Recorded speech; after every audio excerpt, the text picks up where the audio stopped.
goodness. Good afternoon, everyone. This is Darlene Tawia. Welcome to Breakthrough Strategies. I'm your HR advocate and organizational turnaround strategist, and I'm about to go crazy. It has been one heck of a day. I went to Bible study. I had to go to the grocery store. Then I had to come home and do some other things and get ready for you guys. And I'm just about to pass out. But anyway, for those of you who are joining me on the replay, thank you so much. Again, this is Darlene Tawia. Welcome to Breakthrough Strategies. I'm your HR advocate and organizational turnaround strategist, here to help you manage your sometimes murky waters at work. So I sent out a message earlier saying that it said the topic was, there's a man in the ladies' room. I don't know why it's on my heart to touch on this topic or subject, but it came to me last week. And it's something that people are afraid to talk about, touch on, discuss, but it's a reality in our society. And the topic is when an employee has gender reassignment surgery and they return to the workforce. What happens? What that looks like. So I'm going to be very, very brief today, but it was just on me to touch on this. First, I'm going to tell you about my experience with that. Then I'm going to tell you about the process that the person and the manager and HR has to go through when that person re-enters. And then I'm going to close with some thoughts on it. All right? So let's jump right on in.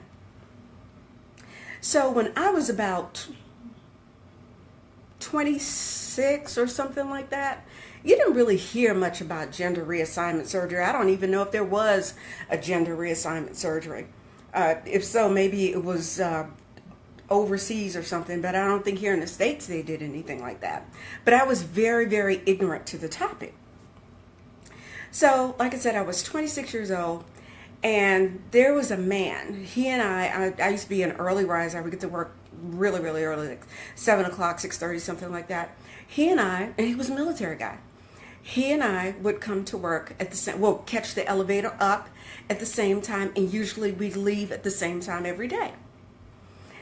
So, to me, this was a man. And then a couple years later, I started to notice some things. He was out of the office quite a bit, on sick leave. I wasn't in HR at that time. Was I? No, I wasn't in HR at that time. But I was working for a financial services organization. And what I'm finding is that for some reason, you find this more in financial services organizations. I don't know why. And then if you look at Forbes and different financial articles put out by financials around this topic, you'll find them coming from the perspective of someone who's in a financial services organization. I don't know what that correlation is, but it does exist. But anyway, so this person, he and I would catch the elevator in and out, exchange salutations, hello, good morning, good night, whatever. And then he was sick and he came back, and one day I saw him in a dress and a wig. And being 26 years old, ignorant as heck about the topic, not having much exposure or anything at all, it frightened me. Now, I'm not saying this to offend anyone. So if you're someone who is transgendered or in the LGBTQ community, is that what it is? I'm sorry. I'm trying to be respectful. I'm not saying any of this to be disrespectful at all. I'm just sharing my visceral experience, which was I was frightened because I didn't understand it. And so no one ever shared what that was, or you know, what was going on. And I just would avoid that person. So moving on up to the 2000s, you hear more about it. You read more about it, and you see people who are transgendered or who are gay and lesbian and so on and so forth. And I think if someone just comes out as gay or lesbian, we're more accepting.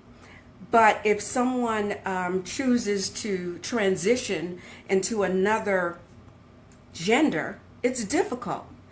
So I told you about my experience. Let me tell you what actually happened at a firm that I worked for. My colleague, who, it's former colleague, she did a phenomenal job. I have never seen anyone address such a sensitive topic or situation with the care, the concern, and the respect that she espoused. I have never seen that because, and I'll say this, when you get an HR person that's good and cares about you, you are truly blessed, because I'll tell you what mostly goes on in HR. Some folks, not all of us, they just want to get the job done and get you out of their face. But this particular person, the way she handled this employee, it was a gentleman who was transitioning into a woman. And so let me just tell you what happened. So that person, that employee, they go out on FMLA, they have all this pre-work, psychological battery of tests. They have all these things done. So they're going through all of this transition. And then it's time to come back to work. So what happens? Things that we don't even think about. It's almost like trying to explain to a white person or a Caucasian person what it is to be in black skin. You can't even relate if you're not of that, in that community. So the employees, we had to go, well, I didn't. You have to go into all the HR systems and change the gender, change the name. You have to go through security. You have to get a new badge. Then you have to deal with the emotional reactions of those employees in that department who are closely working with that employee. You have to understand, she did a good job of having a meeting with the employees who had questions and concerns about how do we respond to this person? What do we say? What do we do? And all that person is looking for is acceptance. But I will tell you, I would be challenged even if a person has transitioned from a male to a female. Let's stick with the male to a female. And I know this, and you're in the restroom with me. Honestly, I think I would feel some discomfort. I know that I would try to be respectful, and I know that I would try to avoid that person because it would make me extremely uncomfortable.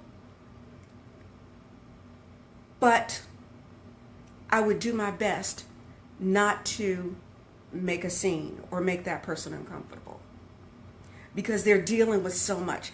How can you imagine you waking up or growing up being of one sex and believing in your mind that you are something other than what God created you to be? That's a challenge.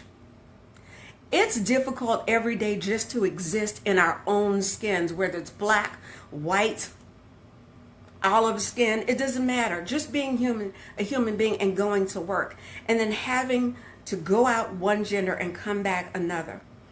And that being the reactions of your colleagues compounding all the other stuff you have to deal with. So I'm just going to close with this. And again, I don't know why I'm touching on this topic, but it may resonate with someone. I would encourage you, if this is your colleague or someone that is in your circle or in your community that you have to interact with, just, even if you don't agree with it, even if it makes you uncomfortable, if you don't like it, live with that. Just respect that person's right or choice to be different. Don't compound their daily challenges with your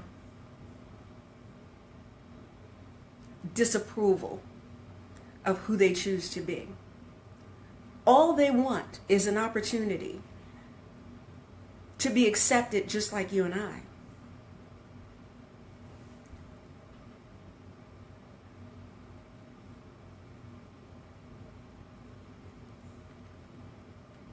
And I think this video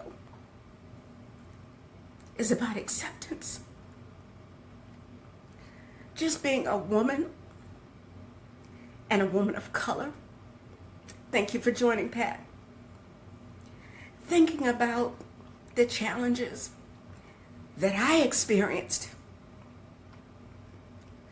being a heterosexual woman of color, just being accepted, because most of my years in corporate America, I was usually the only. And I know what it feels like to be at work and feel alone.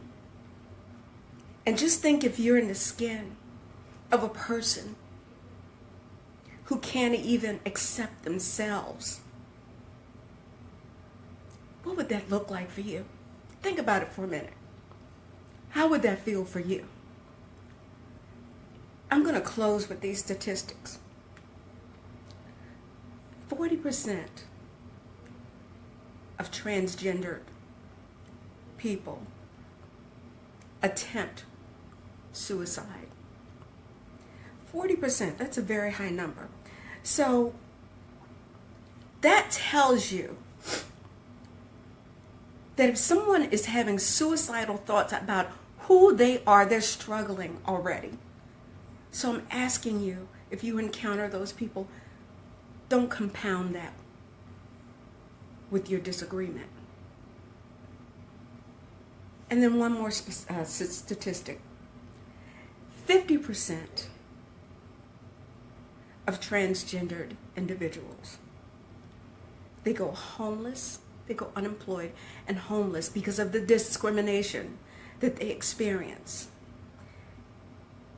And I would hope that if I was still working in corporate America, I would hope that I would be good enough and gracious enough that I would be able to look past someone's choice or right to be who they are, especially if they're presenting themselves in a respectful, professional manner. To see them through a lens of humanity. Respect their right to be. And look at what they have to offer. And value that. So I'm going to close with this. Respect the differences that you encounter. If they are not harming you, just be respectful. And love everybody. I think that's the best thing we could do. I know I rambled today. It's been a crazy day, but for some reason this was on my heart to share. And